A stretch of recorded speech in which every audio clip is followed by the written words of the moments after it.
दोस्तों, यहूदी धर्म में भी शादी से पहले रिंग सेरेमनी होती है। शादी को इस धर्म में किड्डुशिन कहते हैं। शादी के लिए यह चुप्पा बनाते हैं जो एक ट्रेडिशन है। यह शादी को कॉन्ट्रैक्ट की तरह लेते हैं। कुछ गवाहों की मौजूदगी में दूल्हा दुल्हन एक दूसरे को जीवन साथी चुनते हैं। यहूदी धर्म में शादी से पहले एक दूसरे से मिलने की परंपरा होती है जिसे योम किप्पुर विद्युई कहते हैं। इस धर्म में शादी करने वाले जोड़े को 4 से 7 चक्कर लगाने होते हैं। यहूदी शादियां ज्यादातर रविवार को होती हैं, कभी भी शनिवार को नहीं और शायद ही कभी शुक्रवार को। पुराने धर्मों में से एक है, लेकिन इस धर्म की संस्कृति में शादी की परंपराओं में काफी कुछ दूसरे धर्मों की परंपराओं की झलक देखने को मिलती है।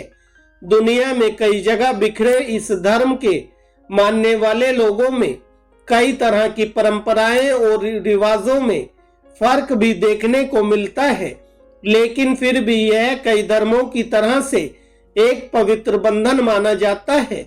यहूदी संप्रदाय की संस्कृति में शादी को बहुत महत्वपूर्ण माना जाता है और यह जीवन काल की महत्वपूर्ण घटनाओं में से एक होती है। अमूमन बाकी मजहबों की तरह इसे पवित्र बंधन के साथ एक करार भी माना जाता है। ऐसा देखने में आया है कि यहूदियों की शादी की कई रस्में दूसरे धर्मों की रस्मों से मेल खाती हैं, क्योंकि 18वीं से 19वीं सदी के बीच में यहूदी धर्म और संस्कृति में विभिन्न देशों में अलग अलग परंपराएं और रिवाज पनपे हैं। इसमें से कई जगह पर स्थानीय संस्कृतियों की धारणाएं भी अपनाई गई हैं, जिससे परंपराओं में भी बदलाव देखने को मिले हैं। दोस्तों, यहूदी धर्म में भी शादी एक करार की शादी यानी कॉन्ट्रैक्ट मैरिज होती है। इसके लिए अमूमन कोई मुहूर्त तो नहीं होता है, लेकिन रविवार के दिन इस रस्म को पूरा किया जाता है। गवाहों की उपस्थिति में दूल्हा दुल्हन एक दूसरे को चुनना स्वीकार करते हैं और एक दूसरे के साथ जीवन भर रहने का वादा करते हैं। यहूदी संस्कृति में शादी को किड्डुशिन कहा जाता है। शादी से पहले यहूदियों में भी अंगूठी पहनाने की रस्म होती है, जिसे हिंदू और बाकी धर्मों में सगाई कहा जाता है।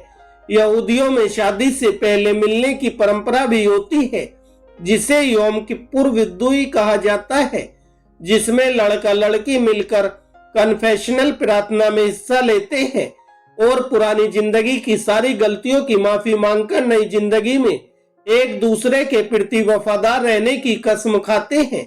दोस्तों, यहूदियों के विवाह में हुप्पा का अपना एक अलग ही महत्व है।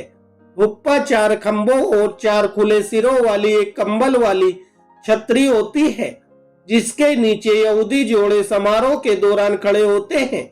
यह कमरे का केंद्र बिंदु होता है और उस घर का प्रतीक होती है जिसे जोड़ा शादी के बाद बनाता है।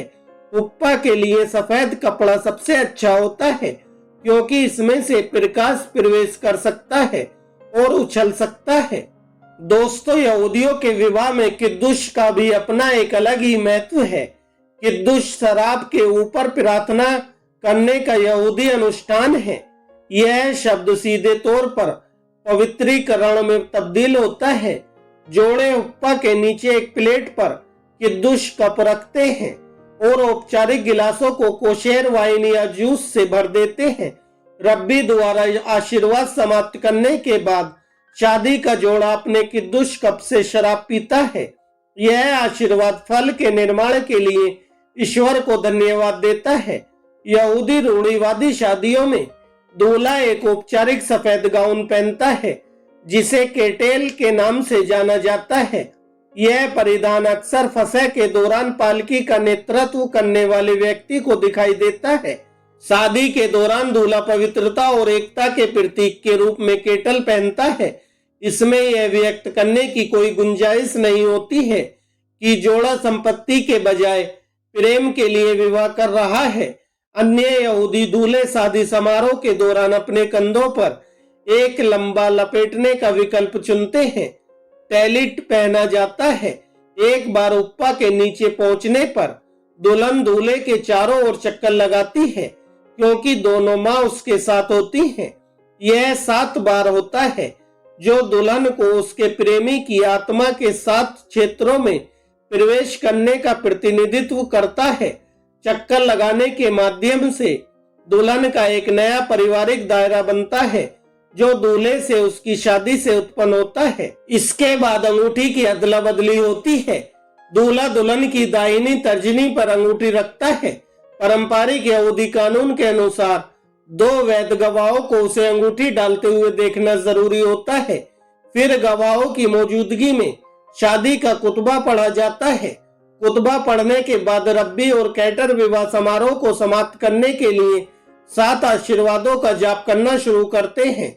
रब्बी अंग्रेजी में 7 आशीर्वाद पढ़ता है, जबकि कैटर उसके साथ हिब्रू में गाता है।